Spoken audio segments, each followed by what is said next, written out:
सर्वप्रथम मराठवाडा मुक्ती संग्रामाच्या आजच्या या महत्त्वपूर्ण दिवशी मी या लढ्यामध्ये सामील झालेल्या सर्व हुतात्म्यांना आणि क्रांतिकारांना, स्वातंत्र्य सैनिकांना या ठिकाणी अभिवादन करतो की त्यांच्या लढ्यामुळे आणि त्यांच्याच प्रयत्नामुळे मराठवाडा हा निजामाच्या तावडीतून मुक्त झाला आणि महाराष्ट्रामध्ये सामील झाला। त्यामुळे आपल्या सर्वांना मी शुभेच्छा देतो।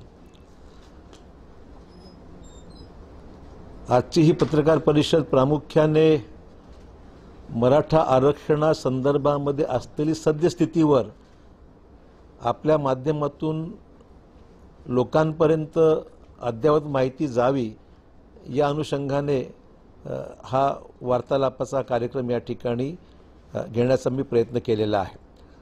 आपल्या सर्वांना कल्पना आहे की 9 सप्टेंबरच्या सर्वोच्च न्यायालयाच्या अंतरिम आदेश जो आहे, इंटरिम ऑर्डर जी आहे, त्या ऑर्डरमुळे मराठा आरक्षणाच्या अंमलबजावणीवर काही निर्बंध निर्माण झालेले आहेत। हे इंटरिम ऑर्डर आहे, काही अंतिम ऑर्डर नाही आहे, हे सुरुवातीलाच मला स्पष्ट केलं पाहिजे। फायनल हिअरिंग या बाबतीमध्ये अद्यापही व्हायची आहे, कुठलाही अंतिम निर्णय याच्यामध्ये झालेला नाही आहे आणि ही फक्त इंटरिम स्वरूपाची ऑर्डर ही आहे। सर्व विषय, मराठा आरक्षणासंदर्भातला सगळा विषय हा सर्वोच्च न्यायालयाच्या घटनापीठाकडे सोपवण्याचा निर्णय या 3 जजेसच्या बेंचनी घेतलेला आहे। म्हणजे आता मॅटर शेवटी या निर्णयाला अंतिम स्वरूप देण्याची जबाबदारी ही घटनापीठाकडे म्हणजेच हा कॉन्स्टिट्यूशनल बेंचकडे आता गेलेली आहे। त्यामुळे याच्यामध्ये अंतिम निर्णय काही झालेला नाही।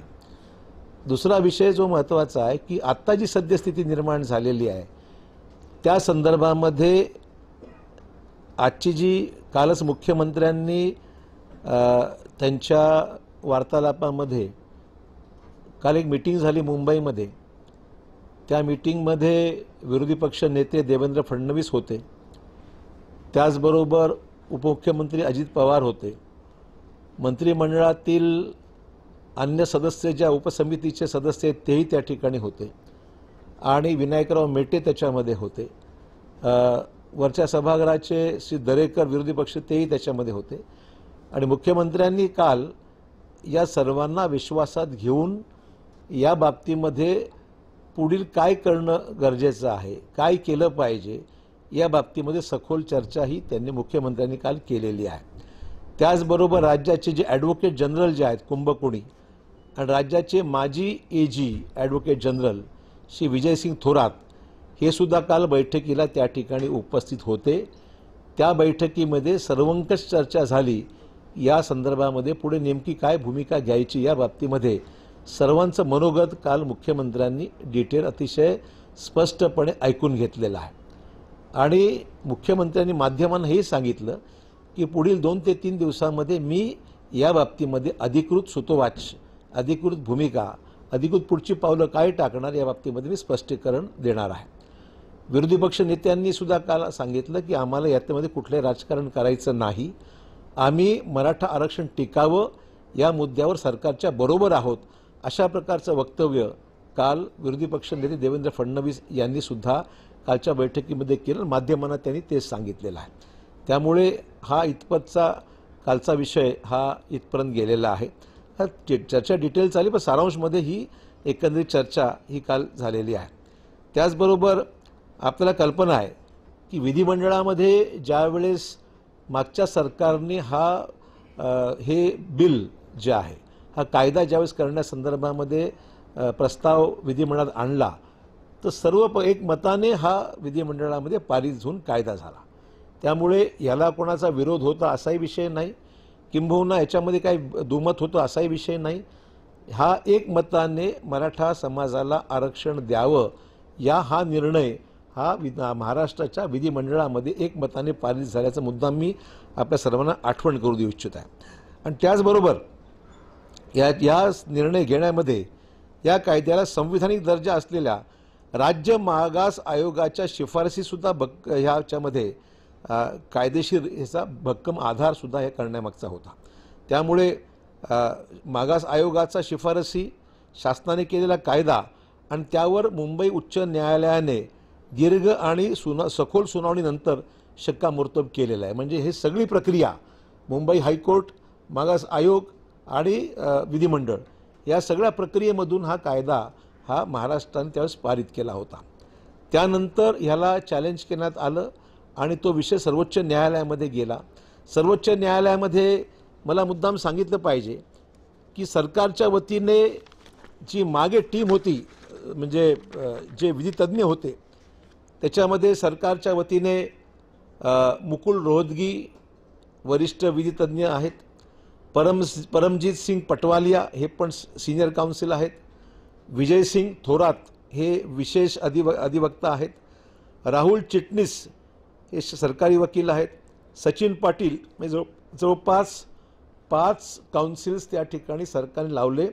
आणि जे इंटरव्हिनर आहेत की ज्यांनी हस्तक्षेप याचिका याच्यामध्ये समर्थनार्थ दाखल केलेल्या आहेत, त्याच्यामध्ये कपिल सिब्बल त्यांच्या वतीने अपियर झाले, अभिषेक मनु सिंघवी त्याच्यावर अपियर झाले, PS नरसिंह हे ते अपियर झाले, चंद्र उदय सिंह अपियर झाले, रफिक दादा अपियर झाले, विजय नवरे अपियर झाले, देवदत्त कामत अपियर झाले, शिवाजी जाधव अपियर झाले आणि सुधांशु चौधरी अपियर झाले. आणि त्यांना मदत करणारे संजय खर्डे पाटील ॲडव्होकेट, संदीप देशमुख ॲडव्होकेट, दिलीप तौर ॲडव्होकेट, अमोल सूर्यवंशी, प्रशांत केंजळे, कैलास अवताडे, अमोल करंडे, श्रीराम पिंगळे, जिओ जोसेफ आणि स्नेहा अय्यर, साधारण ही 19 लोकांची टीम आहे जे इंटरव्हेन्शन किंवा हस्तक्षेप याचिका ज्यांनी मराठा आरक्षणाच्या समर्थनात दाखल केलं. आणि सरकारच्या वतीने 5 सिनियर काउन्सिल्स म्हणजे एकूण 24 लोक हे सरकारच्या वतीने किंवा या समर्थनार्थ अशी एकूण संख्या आहे. आणि याच्यामध्ये सरकारने अतिशय व्यवस्थितपणे आपली बाजू त्या ठिकाणी मांडली. हे आरक्षण कशामुळे आहे, काय आहे, सगळे त्याचे बॅकग्राऊंड आणि सरकारने सातत्याने बाजू मांडण्या तारखा लागायच्या अगोदर वेळोवेळी याच्या बैठका घेतल्या. व्हिडिओ कॉन्फरन्सिंगच्या माध्यमातून ज्या महाराष्ट्रातील विविध मराठा संघटना आहेत त्यांच्याशी चर्चा केली. मुख्यमंत्री स्वतः सहभागी या सगळ्या चर्चेमध्ये झाले, त्यांनीसुद्धा मार्गदर्शन केलं. आणि सिनियर काउन्सिल्सच्या या सगळ्या चर्चेनंतरच हा विषय शेवटी सुप्रीम कोर्टाच्या आर्ग्युमेंटसमोर हा विषय गेलेला आहे. मला मुद्दाम या ठिकाणी नमूद करायचं आहे.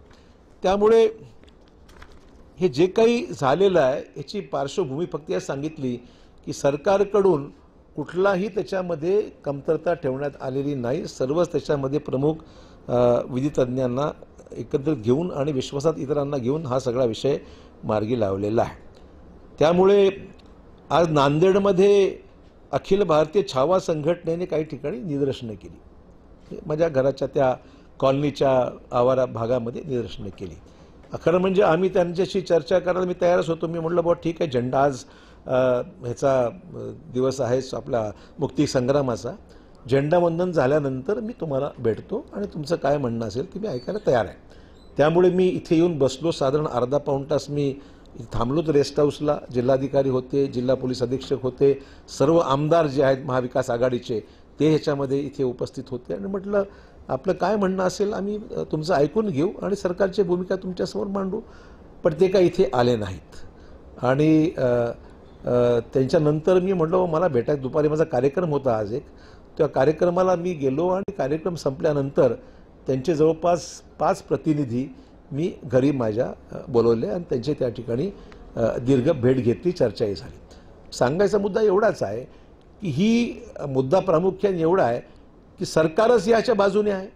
मग सरकार आणि आपण एकत्र असताना आपसात वाद असायचं काही कारणच नाही किंवा तुम्हाला विषयच नाही आहे. माझी भूमिका ही आहे की सरकारच या सगळ्या आरक्षणाला अनुकूल आहे. सरकारने आपली भूमिका सुप्रीम कोर्टामध्ये मांडलेली आहे. आता इंटरिम स्टेचा निर्णय हा सर्वोच्च न्यायालयाने घेतल्यानंतर जी काही न्यायालयीन त्याच्यामध्ये युक्तिवाद आहे हा काही बाहेर काय मांडू जाऊ शकत नाही, हा कोर्टाला जाऊन मांडावा लागणार आहे. आणि त्यामुळे जी काही तयारी आपल्याला करायची असेल ती सर्वोच्च न्यायालयासमोर जाऊन आपल्याला आपली बाजू मांडावं लागेल आणि त्या अनुषंगाने पुढची तयारी करावी लागेल. मी त्यांना हेही सांगितलं तर तुमच्याकडे एखादा वकील असेल तुम्ही लावा. तुम्हाला जर सरकारी यंत्रणेसंदर्भात काय आक्षेप असतील की म्हणून तुम्हाला काही त्या बाबतीमध्ये सांगायचं असेल तर तुम्ही तुमचा वकील लावा. आपण त्याही वकिलाला आपण त्या ठिकाणी उभं करू आणि त्यांनी आर्ग्युमेंट करावी तुमच्या वतीने, काही हरकत नाही. पण त्या माझं एवढंच म्हणणं आहे, ज्या ज्या संघटनांना काही आक्षेप असतील किंवा त्याचे वकील काहीतरी लावा संघटनेचे वकील, आणि त्या ठिकाणी त्यांची बाजू मांडण्यासंदर्भात त्यांची काही वेगळी कल्पना असेल तर ती सुद्धा स्वागतार्ह आहे. आमची काही त्याला आक्षेप नाही आहे. हे मुद्दा आम्ही या ठिकाणी आज नाहीतरी तेवढ्या संघटना आहेत त्यांनी आपले वकील उभे केलेलेच आहेत. मी सांगितलं मग जवळपास 19 वकील जे आहेत हे सर्व ज्या इतर संघटना आहेत त्यांनी उभे केलेलेच आहेत. तर ज्यांना ज्यांना वाटतंय की या संदर्भामध्ये काही वेगळ्याने अधिक करण्याची गरज आहे तर त्यांनी सांगितलं साधारण 19 इंटरव्हेन्शनचे जे काही वकील आहेत इतरांच्या वतीने ते अपिअर झालेले आहेत. त्यामुळे त्यांना काही जे काही राहिले असतील त्यांनी करावेत, काही हरकत नाही. आणि त्यांची बाजू मांडण्याकरता त्यांच्यापेक्षाही कोणी चांगले असतील वकील तर आमची काही त्याला हरकत नाही आहे. नंतर आता मुद्दा एवढाच आहे की सर्वोच्च न्यायालयाने जी काही इंटरिम स्थगिती दिलेली आहे ती खरंच अनपेक्षित होती. म्हणजे मुद्दा एवढाच आहे की मला हे सांगितलं पाहिजे की ती अनपेक्षित आहे आणि आश्चर्यजनक आहे हे म्हणावंच लागेल. कारण की हे सगळं अपेक्षित नव्हतं. कारण की उदाहरण द्यायचं म्हटलं तर अशाच प्रकारचे इतर विषय हे सर्वोच्च न्यायालयामध्ये अजून प्रलंबित आहे. म्हणजे EWS इकॉनॉमिकली विकर सेक्शनचा जो मुद्दा आहे, केंद्र सरकारने पार्लमेंटमध्ये पारित केलेला कायदा तोही सुप्रीम कोर्टामध्ये चॅलेंज झाला आहे. पण त्याच्यावर कुठला स्टे नाही आहे, इंटरिम त्याच्यावर कुठलाही स्टे नाही आहे. परंतु तोही विषय आता सुप्रीम कोर्टामध्ये चॅलेंज झाला आहे. तामिळनाडूचा विषय तर अनेक वर्षापासून सुप्रीम कोर्टामध्ये अद्यापही प्रलंबित आहे, पण तिथेही कुठे प्रकारचा स्टे नाही आहे. त्रिपुराचा विषय जो इतर ठिकाणी तोही स्टे नाही आहे. नॉर्थ ईस्टर्न स्टेट्स जे आहेत आपले जे राज्य आहेत त्याही राज्यामध्ये काही ठिकाणी आरक्षण हे जवळपास 70-80% आसपास गेलं आहे, तिथेही काही स्टे नाही आहे जे माहिती मला आहे. त्यामुळे हे युक्तिवादसुद्धा करण्यात आलेले आहेत की बाबा कुठेच इकडे ठिकाणी स्टे नाही आहे, फक्त याच प्रकरणामध्ये जो स्टे आलेला आहे तो म्हणूनच म्हणतो की थोडासा आश्चर्यजनक आहे आणि अनपेक्षित स्वरूपाचा अशा प्रकारचा निकाल आहे. पण शेवटी सर्वोच्च न्यायालय आहे ते, त्याच्यामुळे मला त्या निकालासंदर्भामध्ये काही वेगळी टिप्पणी याच्यात काही अजिबात करायची नाही आहे. फक्त निदर्शनास आणायचं की इतर ठिकाणी मात्र कुठलंही हे नाही आहे. त्यामुळे ही विद्यमान परिस्थिती अशी आहे. काल जी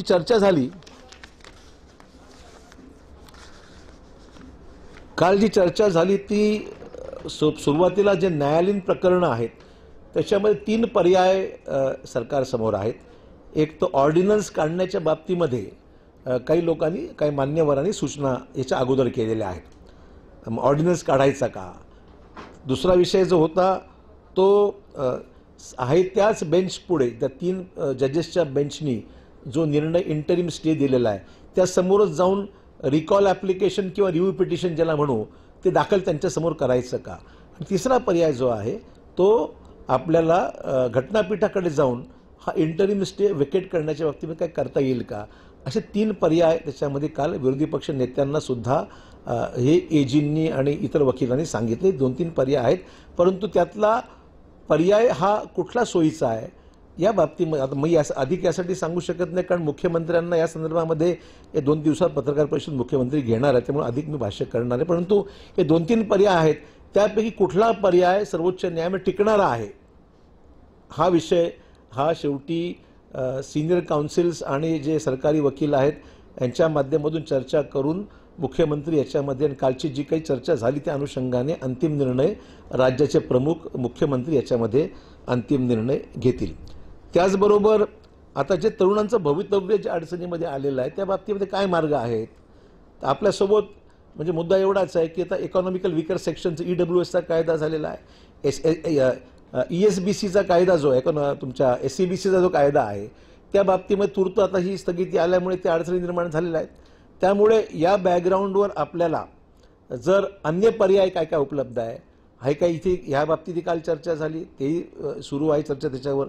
त्याचबरोबर मेडिकलच्या जागा, इंजिनिअरिंगच्या जागा, इतर ॲडमिशन्स जे आहेत ते विषय आणि नोकरीविषयक लाभ देण्यासंदर्भातले जे विषय आहेत याही बाबतीमध्ये काल सखोल अशी चर्चा करून त्या बाबतीमध्ये राज्य शासनाच्या वतीने आणि सारथीला सुद्धा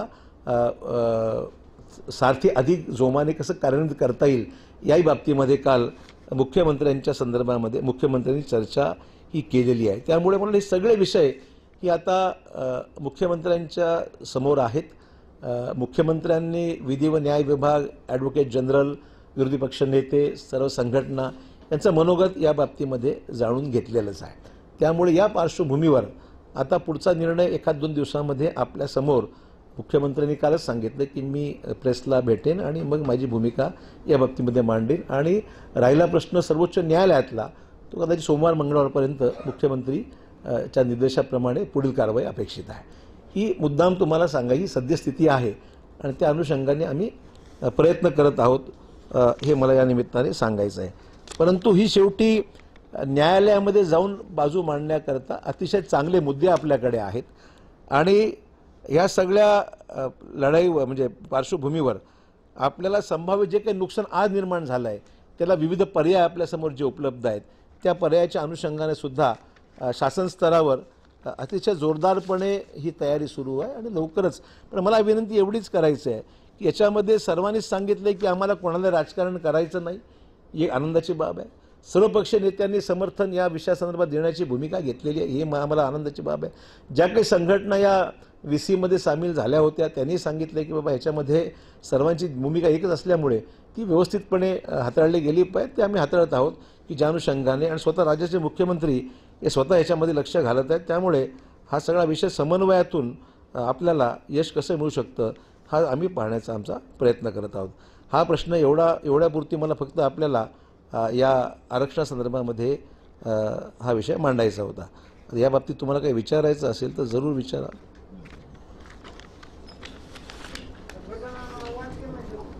काय म्हणताय?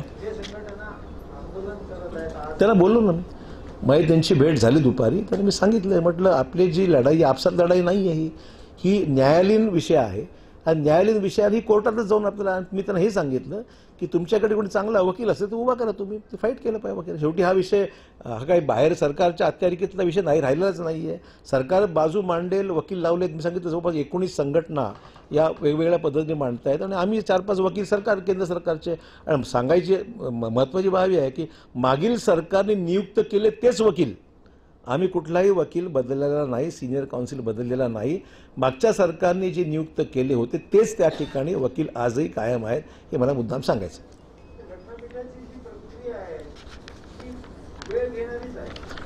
नाही, तुमची माहिती जरा चुकीची आहे. कारण की घटनापीठ हे चीफ जस्टिसकडे जाऊन तो अर्ज करावा लागतो आणि पहिला जो विषय राहील हा केवळ हा इंटरिम आदेश वेकेट करण्यासंदर्भातला विषय मर्यादित राहील. त्या विषयाचा आणि या मराठा आरक्षणाची जी काही अंतिम विषय आहे तो नंतरचा विषय. आज फक्त जो तातडीचा विषय आहे तो इंटरिम स्टे वेकेट करण्यासंदर्भातला आहे आणि त्या बाबतीमध्ये जाऊन चीफ जस्टिस समोर भूमिका मांडावं लागेल.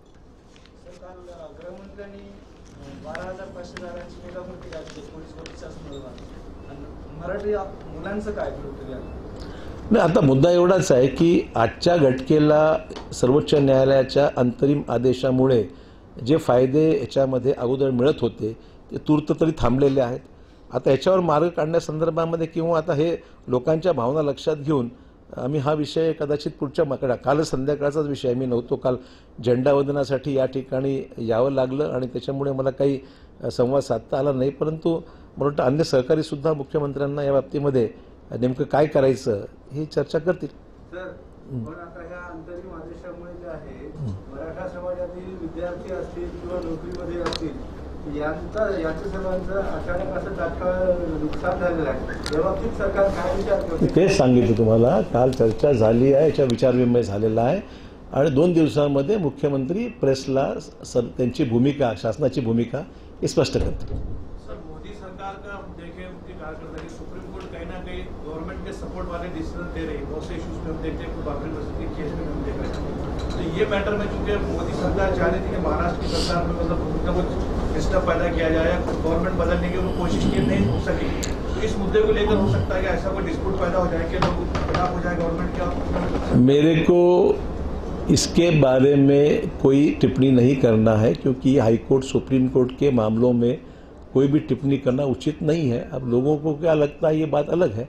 पर मैं उसके बारे में कोई अपनी राय या ओपिनियन देना, कोर्ट का मामला है, उसमें मैं कहना उचित नहीं समझता. सर, आजचे डेलिगेशन आपल्याला भेटायला आलं होतं घरी. ते बाहेर आल्यानंतर असं म्हटलं की पालकमंत्री महोदयांनी हतबलता व्यक्त केली आहे मराठा आरक्षण. सांगतो ना, म्हणून तर सांगतो मग मी काय बोललो तर मग सांगतो मी. त्यांचा तरी ऐका किंवा माझा तरी ऐका, दोन्हीपैकी एक. त्यांचा दावा कसा आहे, तुमचं काय? त्यांचा दावा आहे, म्हणजे माझं प्रत्यक्ष जे आहे ते सांगितलं तुम्हाला मी. सर, एडवोकेट प्रकाश आंबेडकर साहब ने भी एक बिग स्टेटमेंट दिया है कि गरीब मराठा अमीर मराठा बोल के इस पूरे विश्व को एक अलग डाइवर्ट करने की कोशिश कर रहे हैं कि गरीब मराठा जो है स्ट्रगल करके इस मूवमेंट को उतने दूर तक लेके गए, लेकिन मंत्रिमंडल में या जो कि आमदार है वो अमीर मराठा है, वो उनको इसकी फिक्र नहीं है. ये क्या है?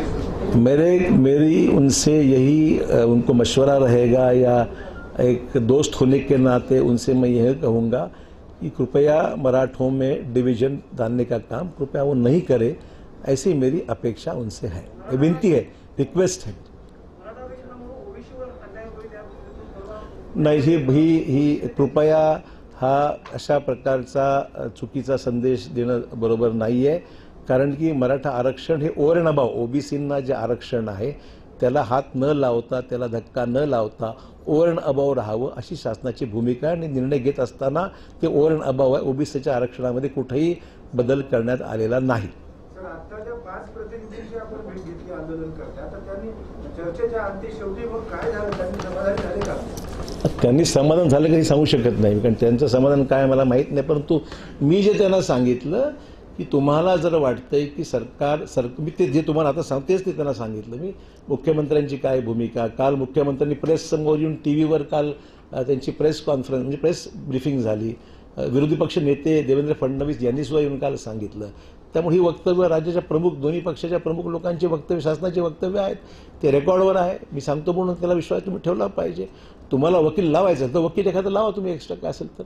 त्यामुळे आपली ही आपसात वाद नाही आहे, हा न्यायालयीन हा प्रकरण असल्यामुळे न्यायालयात जाऊनच ह्याच्यामध्ये आपल्याला मार्ग काढावा लागणार आहे.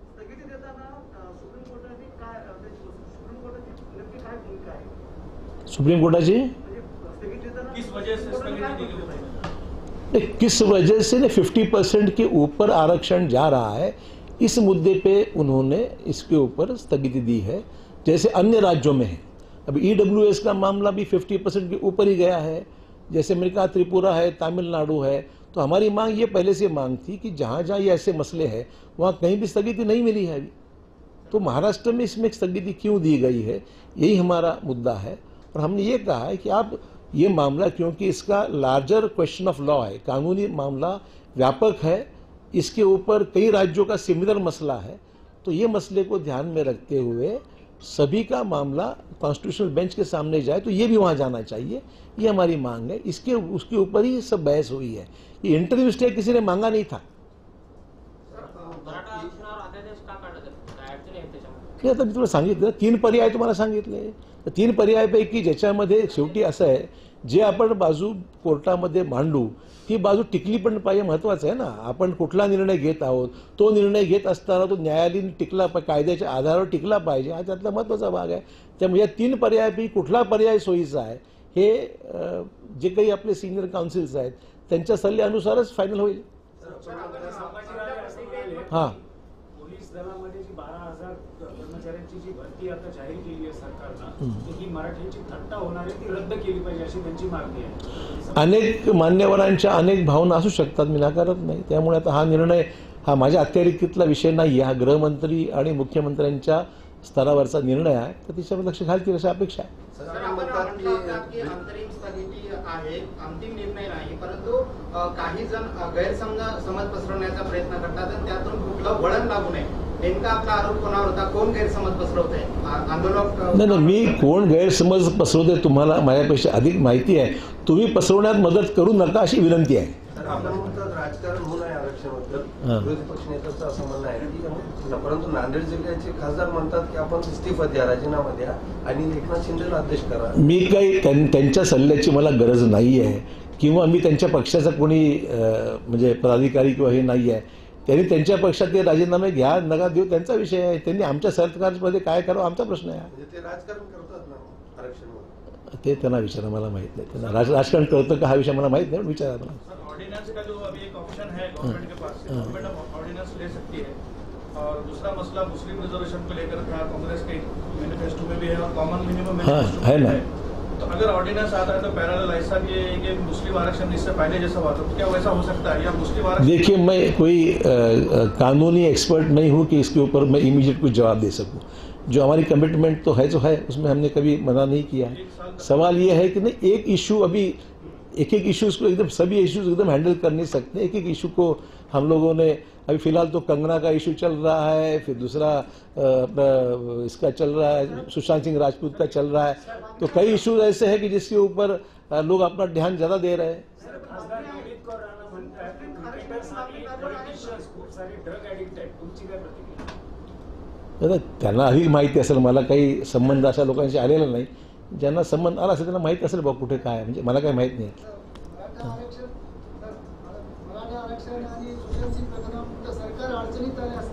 काय संबंध मला समजत नाही. सरकार अडचणीचं कारण काय आहे? सरकारचा विषयच नाही ना.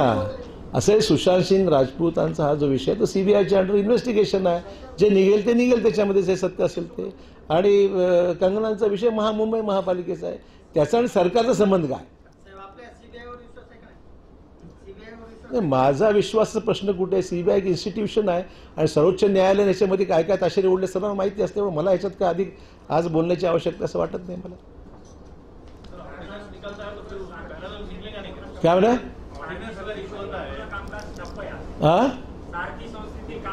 सारथी संस्थेचं कामकाज ठप्प नाहीये. सारथी संस्थेची जे काही डिपार्टमेंट होतं ते विजय वडेट्टीवार यांच्याकडे दिलेलं होतं.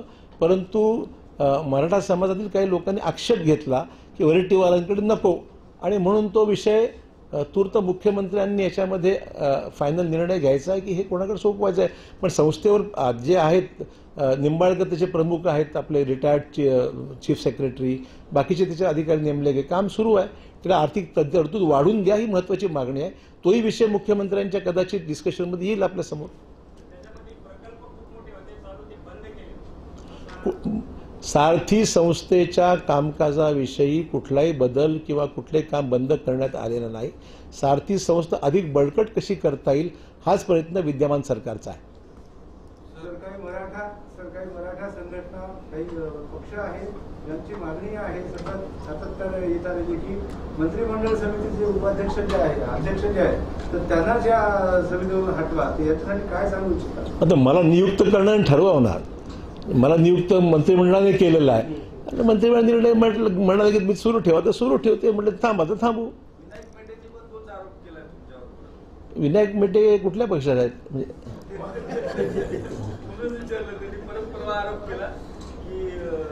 नाही, आमच्या विनायक मेटे आमच्या समोर काही बोलत नाही, बाहेर पडल्यावर वेगळं बोलतात. आमच्या समोर काहीच बोलत नाही. मला रोज उत्तर द्यायची कुठे? मला हा विषय राजकारणाचा विषय मी समजतच नाही. मी प्रामाणिकपणे मला जी जबाबदारी दिलेली आहे, आम्ही स्वतः मराठा समाजाच्या मोर्चामध्ये आम्ही त्यावेळेस सामील झालो होतो. हे मुद्दाम सांगितलं पाहिजे. मराठा समाजाच्या जे काही आंदोलनं झाली, जे काही मोर्चे निघाले, ते मी स्वतः सामील होतो त्याच्यामध्ये. त्यामुळे हा विषय मार्गी लागावा अशीच प्रामाणिक भावना माझी आहे आणि ती संधी मला दिल्याबद्दल मी काम प्रामाणिकपणे करत आहे. ठीक आहे, त्याच्यावर प्रयत्न करणं हे माझं काम आहे. मेटेंचा बोलवता धनी तुम्ही शोधून काढा. नांदेड विद्यापीठाचं विभाजन करून लातूरला स्वतंत्र विद्यापीठ करण्यासंदर्भात संचालकांनी परवाच्या दिवशी मान्यता दिलेली आहे. मुख्यमंत्र्यांकडे शिफारस केली आहे. संचालकांना मान्यता द्यायचा अधिकार नाही. सदरील विषय हा मंत्रिमंडळासमोर जातो, धोरणात्मक स्वरूपाचा विषय आहे. त्यामुळे याच्यामध्ये प्रस्ताव आला मला माहीत नाही, कारण ते पत्र फक्त संचालकांनी प्रस्ताव तिथे पाठवलेला आहे. संचालकांनी पाठवलेला प्रस्ताव विभागाने निर्णय घेणं आणि मंत्रिमंडळाने निर्णय घेणं असा तो पुढची प्रक्रिया आहे. जी काही शिक्षण मंत्री उदय सामंत सुद्धा 18 तारखेला नांदेडला येत आहे. चांगली गोष्ट आहे.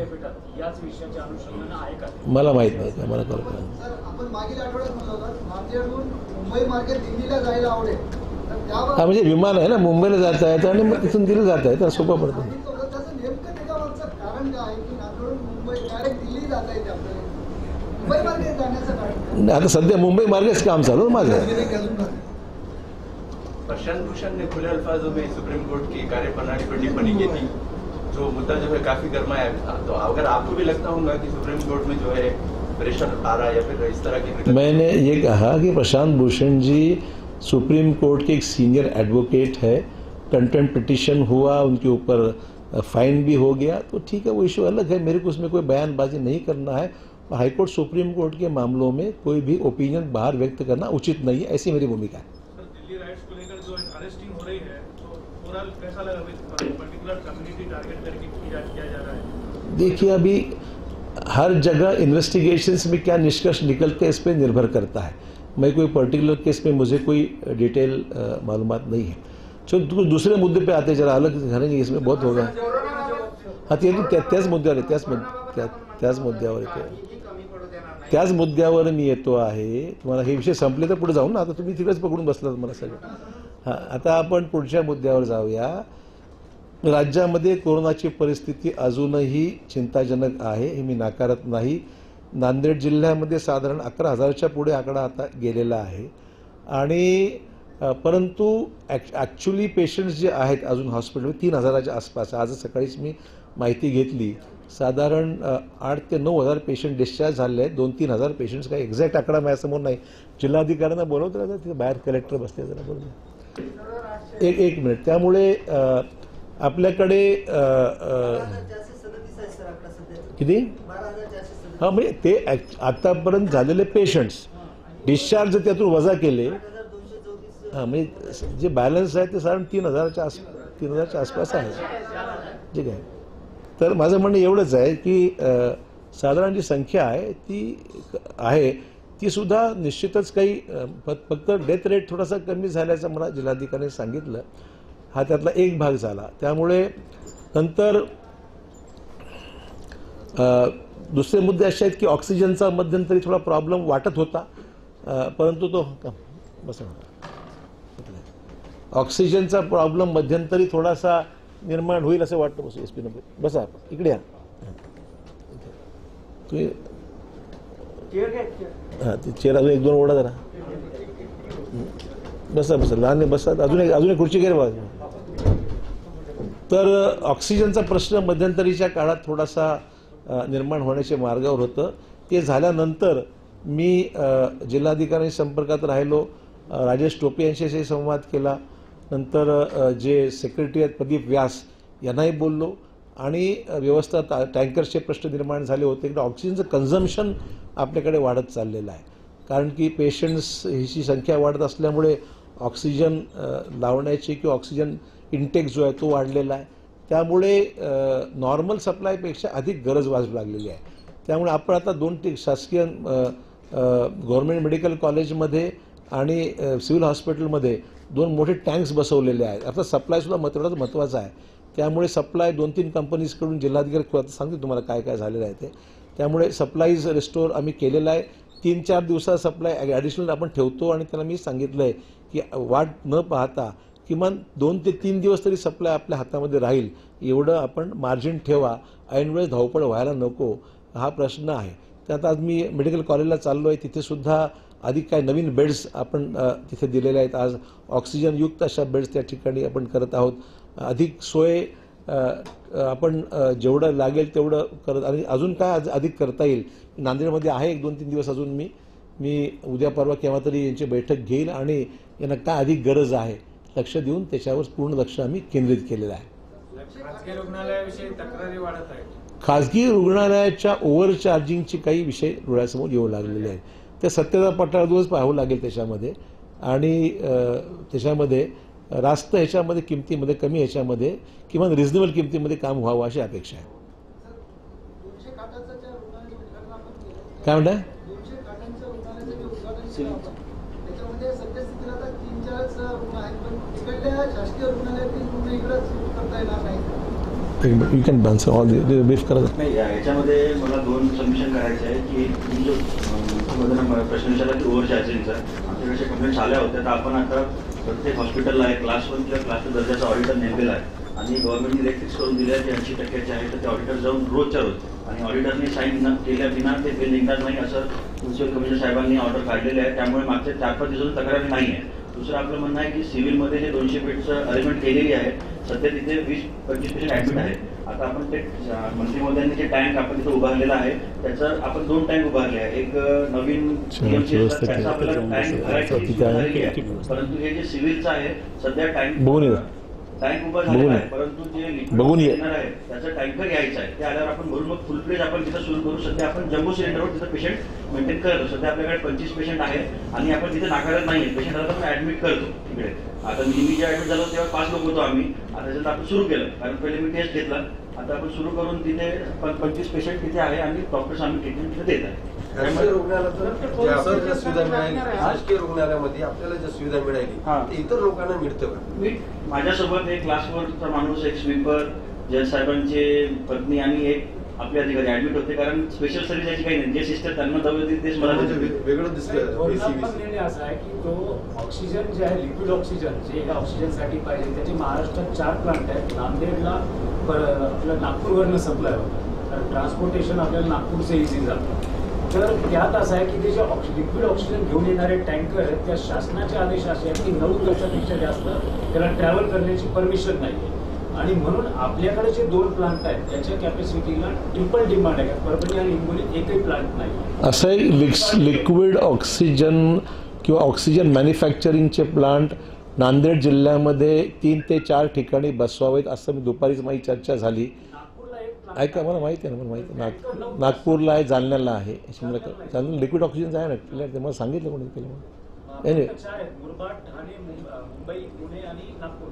नाही ठीक आहे. माझं काय एवढंच म्हणणं आहे की माझी जी माहिती आहे ती साधारण 50 लाखाच्या मध्येच त्याची कॉस्ट होईल. साधारण एक्झॅक्ट कॉस्ट मला माहीत नाही, परंतु ऑक्सिजन मॅन्युफॅक्चरिंग म्हणजे लिक्विड ऑक्सिजन च्या मार्फत सप्लाय उपलब्ध करून द्यावा. आणि मी कलेक्टरना म्हणत दुर्गम भाग जो आहे ज्या ठिकाणी अंतर जास्त आहे, नांदेडपासून किनवट आपल्याला अंतर खूप पडतं, नांदेडपासून देगलूर आहे, नांदेडपासून धर्माबाद आहे, जिथे अंतर जास्त आहे अशा ठिकाणी पहिली प्रायोरिटी द्या, हा एक विषय होता.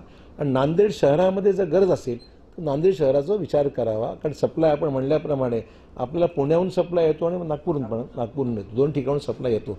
परंतु ते स्ट्रीमलाईन असं आहे, एकदम एवढी रिक्वायरमेंट वाढेल असं अपेक्षित नव्हतं. आता एकदम वाढल्यामुळे मध्यंतरी थोडीशी परिस्थिती जरा चिंतेची निर्माण झाली होती, परंतु त्याच्यावर आम्ही मार्ग काढला आहे. सध्या तरी सप्लाय व्यवस्थित आहे असं मला सांगण्यात आलेलं आहे. शासनाने जर त्यांना 9 तासापेक्षा जास्त प्रवास करण्याची परवानगी दिली तर 15 टनचा दोन ड्रायव्हर 2 शिफ्टमध्ये त्या ठिकाणी 2 तासाच्या वर अलाउडच नाही सर. नाही. ड्रायव्हर जर ते नियम काढून टाकला तर ते 24 आवर्स ट्रॅव्हल नाही. करू हे जे आपलं म्हणणं बरोबर आहे. रात्री 9 नंतर त्यांना ट्रॅव्हल करायचे अलाउड नाही आहे. त्याच्यावर आता सरांनी बोललेले आहे डॉक्टर साहेबांची. पेशोची रूल आहे. पेशो ही सेंट्रल गव्हर्नमेंटची ऑर्गनायझेशन पेशोचे लायसन्स दिले, त्यांचंच म्हणणं आहे की नाही करायचं. त्यामुळे आता त्यांना रात्री पण अलाउड करायचं आणि जे ॲर्बनचे आणि नायट्रोजनचे टँकर आहेत त्याला ऑक्सिजनमध्ये कन्वर्ट करण्यासाठी पण प्रयत्नशील आहे. त्यामुळे आता आपल्याकडे ऑक्सिजन 5 दिवसाचा आहे आणि आपला रेग्युलर टँक येत आहे आणि आपल्याला अजून एक टँक मुंबईवरून भेटल्यावर आपला अडचण दूर होणार आहे. त्यामुळे जे रूल आहे ते चालू आहे. एक रोज झाल्यावर रात्री पण ट्रॅव्हल करते. सेफ्टीचे इश्यू असल्यामुळे ते अलाउड नाही आहे. कारण रात्री काही झालं, ऍक्सिडेंट झाला तर ते ऑक्सिजन इज हायली इन्फ्लेमेबल. काही झालं तर आग लागून ते नुकसान होऊ शकते आणि जीवहानी होऊ शकते. त्यामुळे ते पेशो अलाउड करत नाही. बोलणं चालू आहे. त्यामुळे जर अलाउड झालं तर ते रात्रीपासून आपण करता येईल. सर, आता एक नवीन समस्या निर्माण होत आहे. खाजगी दवाखान्यामध्ये जे काही पेशंट रात्री 10, 11, 12 वाजता जाते, म्हणजे सिरियस पेशंट आहेत, परंतु खाजगी दवाखान्यामध्ये त्यांना घेत नाहीत. अगोदर कोविड नाही, अगोदर कोविड टेस्ट करून परत आमच्याकडे या, म्हणजे हाही समय. आणि आपल्याकडे रात्रीची कोविडची टेस्टची व्यवस्था नाही. याच्यामुळे रुग्णांना तर त्रास व्हायला लागलेला आहे. कारण 5-5, 6-7 तास त्यांना तसं तटस्थ त्या रुग्णाने ते बाहेर बसवला, तो एंट्री घेत नाही. याच्यामुळे आता ते जे आपण चर्चेचे चालू आहे ना की बेड नाही आहेत, परंतु याच्यात त्यांनी काय सांगतात की तुम्ही कोविड आणा दोष, याच्यामध्ये ते बेड नाहीत. आम्ही सहज सांगणार आहे टेस्ट करून या. आम्ही आता त्याच्या मागे लागले म्हणून मला कळालं की नेमकी भूमिका काय की त्यांची टेस्ट कोण मध्ये घेत नाही. त्याच्यामध्ये 24 तास टेस्टची व्यवस्था झाली. सोल्युशन असं आहे की आपण जर एखादी पेशंट कोविड त्याचे टेस्ट नाही झालेली आहे पण त्याला त्रास आहे, प्रत्येक हॉस्पिटलने त्याला ऍडमिट करून घ्यावं. त्याला ट्रायल वॉर्ड म्हणतो आपण, ट्रायल वॉर्ड जर ठेवावं. आणि आता आपण आधी अँटीजेन किट्स फक्त गव्हर्नमेंटमध्येच उपलब्ध करून द्यायची मुभा होती. तर आता आपण IMA बघून त्यांना डिमांड कळवली आहे आणि आपण त्यांना खरेदी करून त्यांना देऊ, म्हणजे प्रत्येक हॉस्पिटलमध्ये अँटीजेन किट्स उपलब्ध होतील. प्रायव्हेटमध्ये असं काही होत नाही. नाही आता आपले उपलब्ध करून देणार आहे आपण त्यांना. ऍक्च्युली पेशंटला ट्रीट करण्यासाठी सुरुवातीलाच पेशंट धापा टाकत असतो आणि त्याला हे प्रायव्हेट हॉस्पिटलचे डॉक्टर्स आधी सिटी स्कॅन करून घेऊन ये, एक्सरे काढून आण. परवा एक पेशंट मेला सर, बालाजी चिल्ड्रन. असं आहे, रोज नवीन विषय समोर आहेत. म्हणजे मी काय नाकारत नाही की होत नसेल असं म्हणत. एक मिनिट ऐका. एक तर कोविड नॉन कोविड हा विषय आहे. ज्याला कोविड नाही त्याला तो कोविड आहे की नाही कन्फर्म कसं करायला अवधी लागतो, काही जो टाईम लागतो. एखादा पेशंट आला, फार शेवटी आला, सिरियस आहे, अर्जंट आहे, असे अनेक विषय रोज समोर येतात. तर परिस्थिती जिल्हाधिकारी स्वतः लक्ष देत आहे. तिथे त्यांचा कोऑर्डिनेशनची टीम आहे. लक्ष देऊन ज्या ज्या ठिकाणी मदत करायची गरज, मला साला रात्री 12ला मलाही फोन येतात. मी फोन जिल्हाधिकाऱ्यांना लावतो, सिव्हिल सर्जन लावतो. अँटीजेन टेस्ट अधिकृत नाही का? आहेत ना. मग अँटीजेन टेस्ट जर निगेटिव्ह आला असेल एखाद्या पेशंटचा, तो पेशंट तो नातेवाईक त्याला तिथे घेऊन गेला असेल प्रायव्हेटला आणि मी असं आता स्पेसिफिक एक केस वाईज सांगणं कठीण आहे.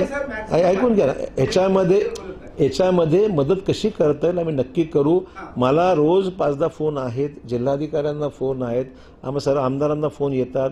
ज्यांचे फोन मला येतात मी त्यांना सरळ कलेक्टरशी मी डायरेक्ट स्वतः बोलतो. ते मला रिप्लाय करतात, ॲडमिट केलं आहे, अमुक केलं. म्हणजे आमचे प्रयत्न हा रोजचा विषय आहे ना, मी काय नाकारत नाही.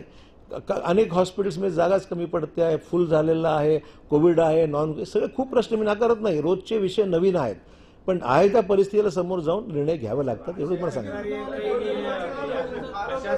बेड अवेलेबल आहेत असे प्रशासनानं तिकडे नाही म्हणून सांगतात. असं जर कोणी करत असेल हेतुपुरस्कर, मुद्दाम खोटं बोलून काही टाळत असतील तर नक्की आम्ही कारवाई करू. प्रायव्हेट रुग्णालय काय करतात 80% आमचा कोटा संपला असंच दाखवतात प्रत्येक जण आणि 20% अवेलेबिलिटीसाठी त्याच्यावरती जर तुम्ही रोजचा डेटा चेक केला तर मिठाई हॉस्पिटलमध्ये 28 बेड आयसीयू आणि नॉन आयसीयू अवेलेबल आहेत असं दाखवलेलं आहे. एकही पेशंट मागच्या 8 दिवसामध्ये ऍडमिट झाला नाही असं गव्हर्नमेंटचाच रेकॉर्ड सांगतंय. मग ते कोविड हॉस्पिटलचा दर्जा कशासाठी दिला? तिथे पेशंट चेक केले का नाही सरकारने? ऍडमिशन तिथे का त्याच्यामध्ये असं आहे की जे 80% आणि 20% आहेत ते आपल्याकडे बेड अवेलेबिलिटी आहे आणि फॉर एक्झाम्पल 100 बेड असेल त्यातले 80 पेशंट त्यांनी 80% ऍडमिट करावं. आमचे ऑडिटर ते बिल काढताना चेक करतात. जर आम्हाला वाटलं की त्यांनी 80 पैकी 70 लोकांना 80% दिला आहे त्याचा अर्थ त्यांनी 10%ला चिटिंग केली आहे, जर आम्ही फाईन करू ना. आता पुष्कळ केसमध्ये आपण त्याच्यामध्ये बिल कमी करून घेतलेलं आहे. तुमचं जे म्हणणं ते मिठाईचं प्रॉब्लेम जे आहे तर त्याचा प्रॉब्लेम त्यांनी जेव्हा सँक्शन घेतलं ना, ऑक्सिजनची काही अडचण असेल, कारण काय होतं एका पेशंट तुम्ही ऍडमिट केला आणि त्याला ऑक्सिजन कमी पडलं आणि तो डेथ झाली ते मुश्किल होईल.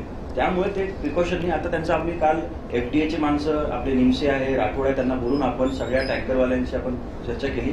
त्यांना आपण रोजचे 70-80 सिलेंडर देत आहोत आणि प्रॉब्लेम सॉल्व्ह होईल. चला परवानगी, मला दुसऱ्या पुढच्या कार्यक्रमाला जायच्या अगोदर सोशल डिस्टन्सिंग कायम ठेवून चहाची व्यवस्था बाजूला केली. चहा घेत अशी असं होतं.